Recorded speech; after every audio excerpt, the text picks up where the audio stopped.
physics involved? So there's 5 fundamental observables that, when put in the totality of this phenomenon, really help us appreciate why this is something that is certainly not our own technology. And so the first one is instantaneous acceleration, the ability to go from point A to point B and change directions fairly rapidly. To put that into context, the average human being can withstand about 9 G forces for a short period of time before we start experiencing negative biological consequences, redouts, blackouts, etc. To put that into contrast, an F-16, which is one of our most highly maneuverable aircraft, can perform about 17 Gs before you start having structural failure. Wings begin to snap off. The objects we're seeing are doing 300, 400, 500, 600 Gs. Obviously well beyond the healthy limitations of anything to withstand. The next observable is hypersonic velocity. So let's take this pen again, and this is our airplane. Hypersonic velocities are those speeds that are described at Mach 5 or above. Now, we do have aircraft that can do that, and we have some missiles and some technology. The space shuttle, for example, to get to escape velocity would have to go much faster than that. The SR-71 can, let's say, at 3,200 miles an hour, if it wanted to make a left-hand turn, would take about half the state of Ohio to do it. And yet the things we're seeing are doing not 3,200 miles an hour, but 8, 9, 10, 11,000 miles an hour in our low atmosphere and able to do these crazy right-angle turns. So that's something pretty obviously. And you saw this. Yes. You witnessed this, and that's how you're able to calculate the speeds and maneuverabilities, is because you saw things move that fast. Well, we calculated through also additional information. So it wasn't just seeing is believing. It's through radar data.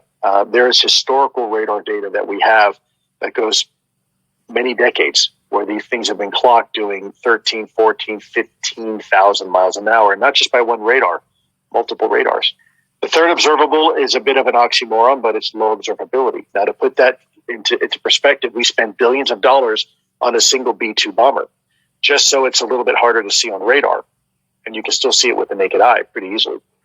Yet, what we're seeing here are things where the pilots that are trained observers are saying, Lou, I saw it, but I don't know how to describe it because it didn't look like anything we had. It doesn't have wings, doesn't have cockpits, rivets, tails, ailerons, elevators, none of that. And yet, there it is. The fourth observable is something we call transmedium travel, which is now only being discussed, but it's been one of the observables for a while. So let's take our analogy. Here's our plane again. A plane looks like a plane because it has to fly. So you have a nose, you have a tail, you have a rudder, you have elevators and ailerons, and you have a jet engine. And yet a rocket ship, which spends most of its time in a vacuum environment, a jet engine's useless, so are wings. So it has a chemical rocket engine, and it has thrusters to maneuver in space.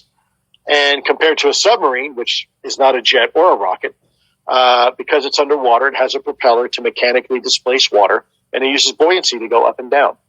And whenever we try to make a vehicle or something to operate in multiple environments, multiple domains, there's always a design compromise. So let's take a seaplane.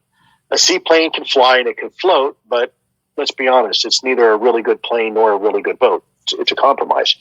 And yet the things that we're seeing are able to operate in our atmosphere, low Earth atmosphere, high Earth atmosphere, Earth orbit, and seemingly underwater without compromising any of their design characteristics or performance parameters. So that is very significant. And then last but not least, the last observable is what one might call positive lift or anti-gravity. Now, I don't mean anti-gravity in the weird, woo-woo sense. I mean, there's only 3 fundamental ways that we understand how to defy Earth's gravity. The first one is through flight. So you have 4 fundamental forces. You have thrust, lift, drag, and weight. And when you know how to manipulate those, you have flight. You have an airplane. You have wings. Another way to defy Earth's gravity is through sheer ballistics. I can blow something with enough energy out of a tube where it will go up, like think of a mortar, think of throwing a baseball, think of an ICBM, where it will go up and then eventually come back down. And then the last way we know how to defy Earth's gravity is through lighter than air. Think of a hot air balloon, think of helium or hydrogen, where the air density inside is less than the air density outside, so it floats. It rises much like oil and water. And yet these things have no wings. They have no obvious signs of propulsion. They don't even look like anything we have, and yet somehow they're able to defy Earth's gravity. And so when you have all of those observables being displayed by a single technology, one begins to realize very quickly that is certainly a paradigm shift to what we're used to dealing with. Okay, so how much data has been, the public has heard of Nimitz, GoFast, Gimbal, a few other cases just recently in the last few weeks. Probably you could count on two hands. How much is there? There's a lot. there's significant amount of data. I'm not at liberty to say how much, but enough where I think classified information being provided to certain people, they've come to the same conclusion that we did.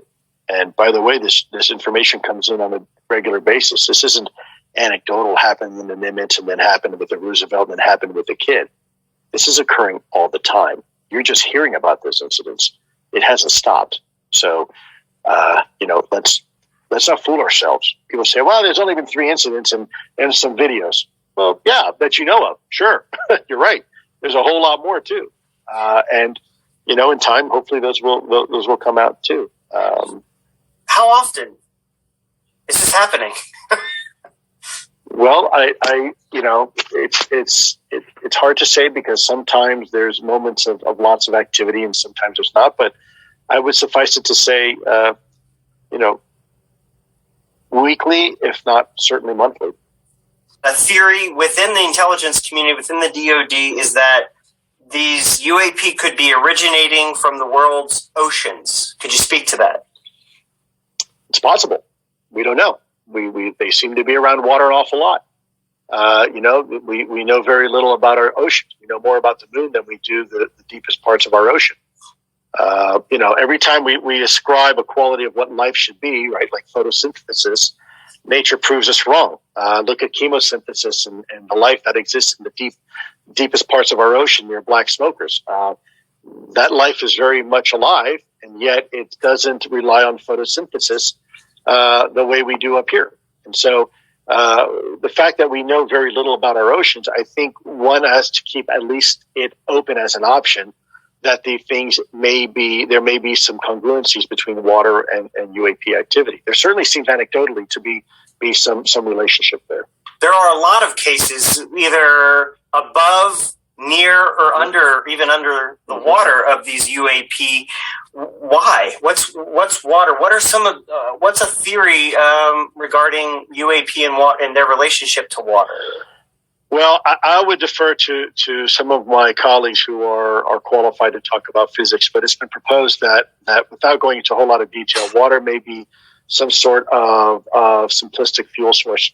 When you look at what water is comprised of, primarily hydrogen and oxygen, if you wanted to get a yield of energy, cracking the atom is one way to do it. And the smaller you go into the world of the atom, the more tightly that energy is packaged within the atom and subatomic particles of an atom.